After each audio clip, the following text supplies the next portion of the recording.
नमस्कार सर। नमस्कार sir. Sir आपका क्या नाम है? सर मेरा नाम प्रवीण दास है। सर आप कहाँ से आए हैं? मैं सर हनुमानगढ़ जंक्शन से हूँ। वैसे तो मैं सतलोक से आया हूँ गुरु जी की दया से, लेकिन अभी फ़िलहाल कारलोक में मेरा स्थान हनुमानगढ़ जंक्शन का है जी। अच्छा सर, आपने संत रामपाल जी महाराज से नाम दीक्षा कैसे ली? सर हमने संत रामपाल जी महाराज जी से नाम दीक्षा सतगुरुदेव जी का ज्ञान समझ कर ली थी, क्योंकि मैं तो सर बचपन से ही परमात्मा की तलाश में था। मैं परमात्मा की तलाश में मैं कहाँ नहीं भटका। मैं भगवान की तलाश में शनिदेव जी मंदिर में भी गया, ठीक है। और मुझे किसी ने कहा भी शनिदेव जी की भक्ति करने से अपने भगवान की प्राप्ति हो जाएगी, तो मैं हर शनिवार को पैदल जाना शनिदेव मंदिर में, तेल चढ़ा के आना। तो भी मुझे काफ़ी साल मैंने शनिदेव जी की भक्ति की, तो भी मुझे कोई ऐसा लाभ दिखा नहीं। फिर किसी ने बताया कि आप हनुमान जी की भक्ति करो, तो मैंने हनुमान जी की भक्ति की और हनुमान चालीसा मेरे को मुख्य जुबानी याद थी, ठीक है। तो भी मुझे यूँ नहीं लगा कि भगवान की यहाँ प्राप्ति है, यानी कि मुझे इस पूर्ण परमात्मा की तलाश थी। उस पूर्ण परमात्मा की तलाश करते करते किसी ने बताया कि आप संतोषी माता के व्रत करो, तो मैंने संतोषी माता के 16 व्रत भी किए, उद्यापन भी किए।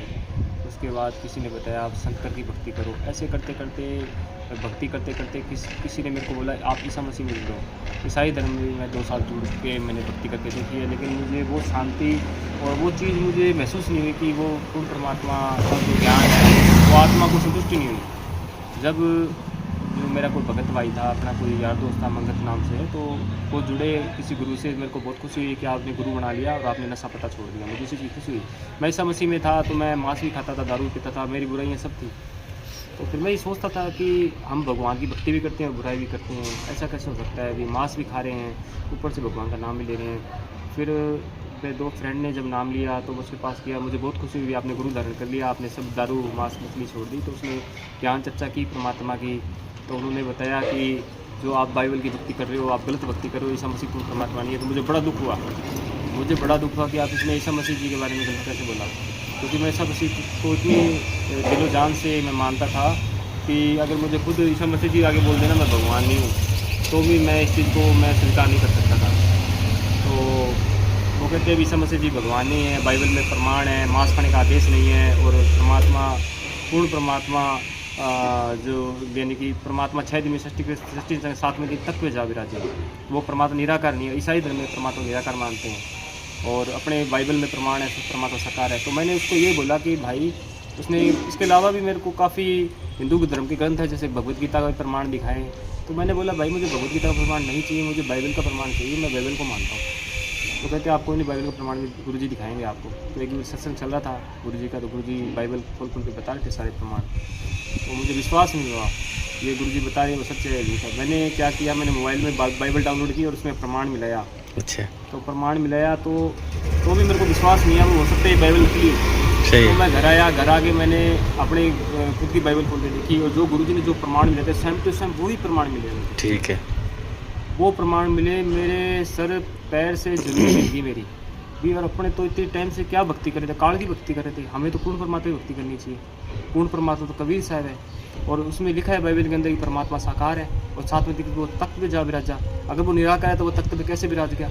उसमें लिखा है कि मनुष्य उत्पत्ति उसने अपने स्वरूप के अनुसार की, तो अपने स्वरूप के साथ रचना की तो परमात्मा भी साकार हुआ। तो इसके अलावा भी सर उसमें काफ़ी प्रमाण दे रखे हैं बाइबल के। ऐसे प्रमाण देख देख के मैं तो सर हक्का बक्का रह गया। अभी मैं बाइबल पढ़ रहा था, लेकिन मुझे ये प्रमाण पहले क्यों नहीं मिले। तो ये मैं गुरुजी की दया से फिर मुझे बहुत ही दिलचस्पी हुई ज्ञान के अंदर। फिर मैं भगत जी के पास गया, मैंने कहा भगत जी बात तो सही है, गुरुजी जो बात बता रहे हैं वो बात तो बिल्कुल सही है, सेम टू सेम सारे प्रमाण मिल रहे हैं। तो उन्होंने मुझे ज्ञान गंगा पुस्तक दी। मैंने ज्ञान गंगा पुस्तक खोल के सबको सृष्टि रचना पड़ी। तो सर मैं और भी हक्का बक्का रह गया, और वो यानी कि इंटरेस्टेड हो गया मैं बहुत ज़्यादा। उसमें ऐसी चीज़ें लिखी थी रहस्यवर्धक जो मैंने आज तक नहीं पढ़ी।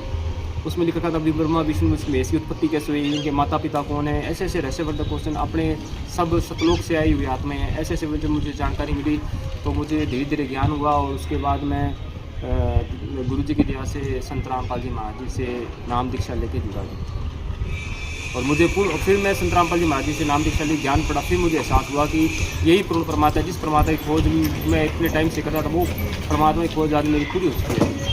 तो आप लोग भक्त समाज को क्या संदेश देना चाहते हैं? मैं जगत के भाइयों और भगत समाज से यही संदेश देना चाहता हूँ परमात्मा जी की दया से कि जल्द से जल्द जगत गुरु संत रामपाल जी महाराज जी की शरण में आएँ और अपना कल्याण करें। क्योंकि इस टाइम धरती पर जगत गुरु संत रामपाल जी महाराज ही पूर्ण परमात्मा है धरती पर, जो अपने तत्व ज्ञान का सत संदेश का प्रचार कर रहे हैं। सर, जो लोग आपको अभी वर्तमान समय में देख रहे हैं तो उन्होंने भी नाम दीक्षा लेनी हो तो कैसे ले सकते हैं?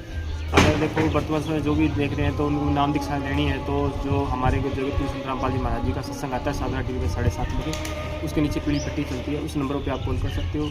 और उस नंबर पे कॉल करके हमारे गुरु जी के काफ़ी नामदान सेंटर बने हैं पूरे भारतवर्ष में, तो उन नंबरों पे कॉल करके आप नज़दीकी नामदान सेंटर पे जाके नाम दीक्षा ले सकते हैं। सर, धन्यवाद। धन्यवाद।